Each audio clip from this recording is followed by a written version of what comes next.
của Vietface Houston, đài 55.7 xin kính chào quý vị khán giả.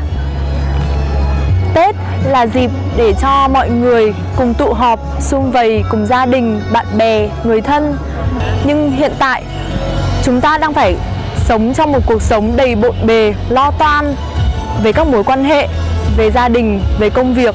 Vì vậy, không phải ai cũng có một cái Tết trọn vẹn. Vậy hôm nay, Mỹ Linh xin mời quý vị khán giả tìm lại thế nào là một hương vị Tết trọn vẹn.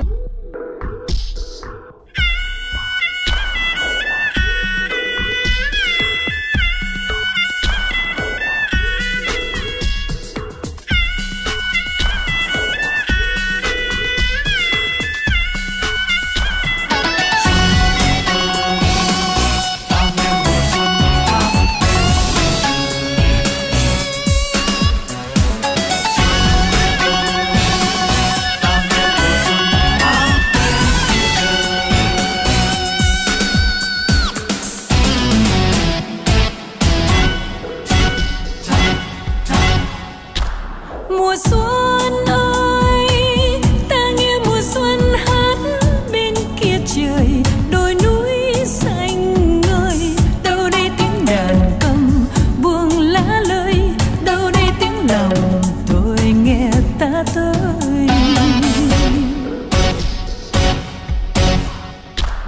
Và em tôi lung linh giọt sương trắng trong vơi vợi. Em biết yêu rồi, em yêu những trèo ngồi nghe gió rơi.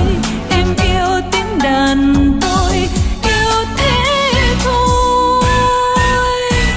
Như bao giọt sâu còn vương mình trên lá, như bao nụ hoa ngát xinh môi em cười.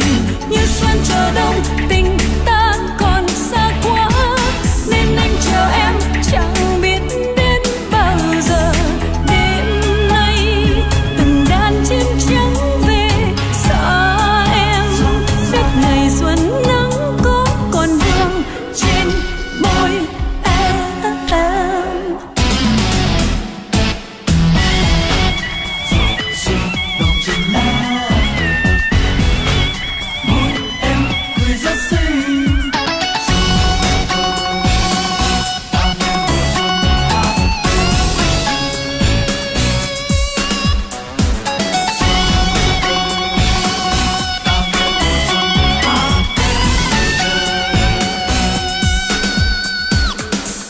Một mùa xuân giác ngộ, không còn những lo âu buồn phiền. Mùa xuân ơi, ta nghe mùa xuân hát bên kia trời, đồi núi xanh ngời. Đâu đây tiếng đàn cầm buông lá lơi, đâu đây tiếng lòng tôi nghe ta tới. Và em tôi lung linh giọt sương trắng trong vơi vợi. Em biết yêu rồi, em yêu những trèo ngồi nghe gió rơi. Em yêu tiếng đàn tôi, yêu thế thôi. Như bao giọt sương còn vương mình trên lá, như bao nụ hoa ngát xinh môi em cười. Như xuân chờ đông tình ta còn xa quá, nên anh chờ em chẳng biết đến bao giờ.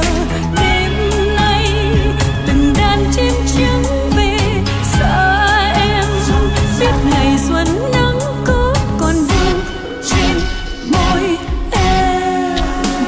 Đêm nay từng đàn chim trắng về xa em, biết ngày xuân nắng có còn vương trên môi em.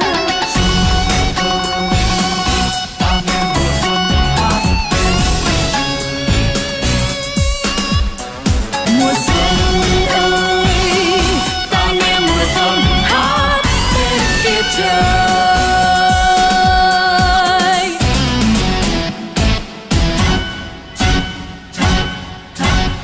Xin kính chào khán thính giả đang xem đài Vietface TV. Chào Mỹ Linh và Bách Triệu. Chúng tôi là Tỳ Kheo Ni Thích Diệu Thiện, viện chủ của Thiền viện Phổ Môn.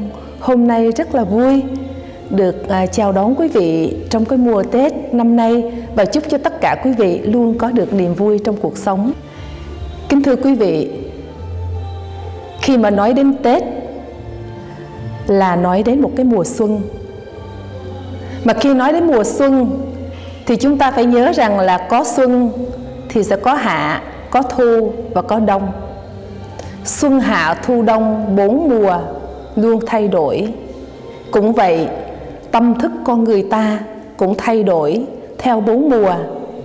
Lúc vui, lúc buồn, lúc giận, lúc hờn, lúc thương, lúc ghét. Và có những lúc được mất, hơn, thua, thành bại. Vậy thì tại sao năm nay chúng tôi lại tổ chức Hội Xuân Giác Ngộ? Xuân Giác Ngộ nó khác gì cái mùa xuân của bình thường của thế gian?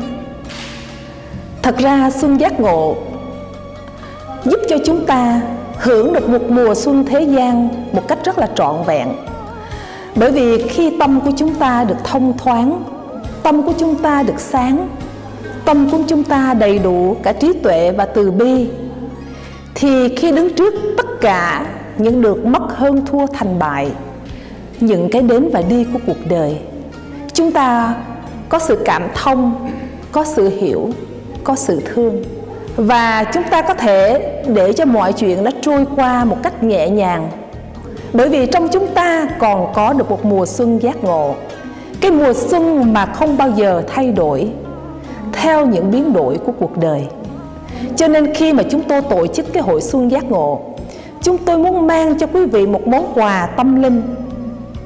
Mà quý vị biết rằng ở thế gian, nhất là ở xứ Mỹ này, thật sự chúng ta không thiếu cái gì.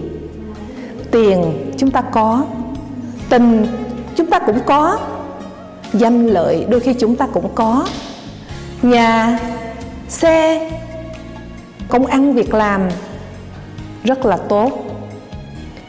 Tuy nhiên, chúng ta biết chúng ta thiếu một cái gì không? Cái chúng ta thiếu đó là niềm vui thật sự trong nội tâm của mỗi người. Quý vị có biết rằng là đôi khi chúng ta đứng trước tất cả mọi thứ chúng ta có. Ngày xưa chúng ta cứ nghĩ rằng khi chúng ta đến Mỹ thì chúng ta sẽ vui. Nhưng mà rồi đến Mỹ rồi, chúng ta cũng không vui trọn vẹn. Chúng ta nghĩ rằng chúng ta có nhà, có xe, có công ăn việc làm, có tiền, chúng ta sẽ hạnh phúc. Nhưng rồi chúng ta đấu tranh, chúng ta làm tất cả cuộc đời của chúng ta. Đến cuối cùng chúng ta cũng đạt được, nhưng mà nhìn lại rồi chúng ta cũng cảm thấy bơ vơ, cô đơn, lạc lõng và đầy những cái nỗi muộn phiền trong nội tâm của mình. Khi giữa vợ chồng, cha mẹ, con cái chưa có được hiểu nhau và thương nhau trọn vẹn.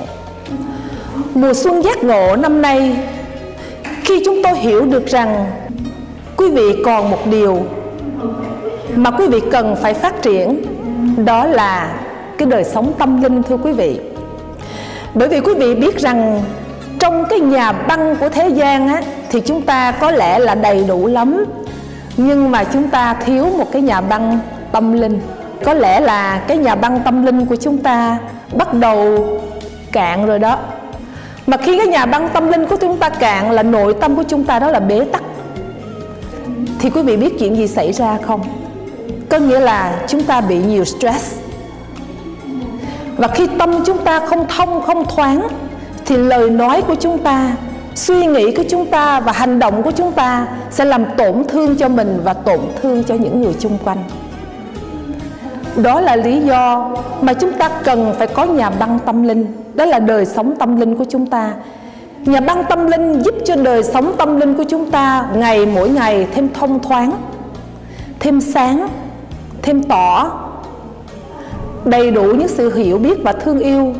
Cho nên khi đứng trước những khó khăn giữa vợ chồng, cha mẹ, con cái, cũng như công ăn việc làm hoặc cho chính bản thân mình, thì tự nhiên chúng ta có một cái sự bình thản, có một cái sự sáng suốt, để chúng ta nhìn thấy một cái vấn đề rất là rõ ràng. Chúng ta biết cách giải quyết vấn đề một cách rất là tốt đẹp. Thay vì làm khổ cho nhau thì chúng ta hiểu nhau và cảm thông cho nhau nhiều hơn.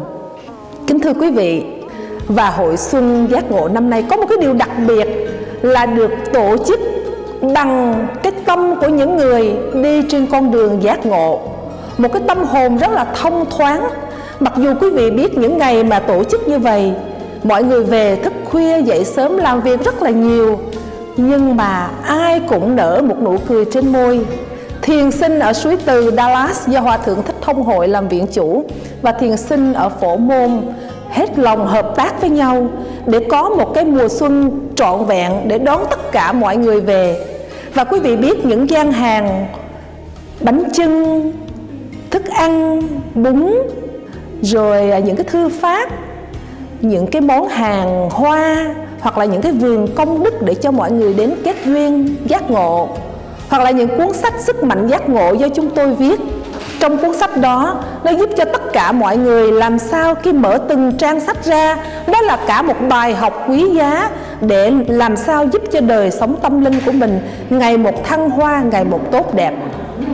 Kính thưa quý vị, đó là cái ý nghĩa của cái Hội Xuân Giác Ngộ. Và chúng tôi mong rằng sau khi rời cái hội xuân này, hoặc là sau khi quý vị nghe cái chương trình này, thì chắc chắn cái món quà tâm linh bắt đầu được phát triển trong lòng của mỗi người. Và những cái sự hiểu lầm giữa vợ chồng, cha mẹ, con cái, hoặc là những người đồng nghiệp được hóa giải hết, và để tất cả chúng ta đón một mùa xuân rất là trọn vẹn. Và kính thưa quý vị, một lần nữa chúng tôi rất là vui được gặp quý vị. Cảm ơn Đài Việt Phấy TV đã về đây hết lòng hỗ trợ cho Thiền viện Phổ Môn, cho tinh thần giác ngộ của Thiền viện Phổ Môn được lan rộng trên tất cả mọi nơi.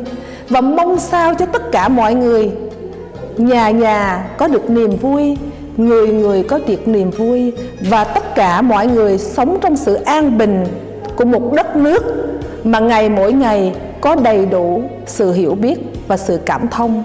Nam Mô Phật Bổn Sư Thích Ca Mâu Ni. Một lần nữa chúng tôi kính chúc quý vị đón một mùa xuân thật là ý nghĩa và mang được niềm vui đến cho tất cả mọi người thân của mình. Nam Mô Phật Bổn Sư Thích Ca Mâu Ni. Mỹ Linh hy vọng quý vị khán giả đến với Xuân Giác Ngộ tại Thiền viện Phổ Môn, mọi người có thể tìm lại được hương vị xuân trọn đầy, sự thanh tịnh trong tâm hồn và một hạnh phúc trọn vẹn. Mỹ Linh thay mặt cho toàn thể anh chị em của ban kỹ thuật Đài Việt Phấy Houston 55.7 xin kính chúc quý vị khán giả một năm Mậu Tuất vui trong sức khỏe, trẻ trong tâm hồn. Mỹ Linh của Đài Việt Phấy Houston xin kính chào quý vị khán giả.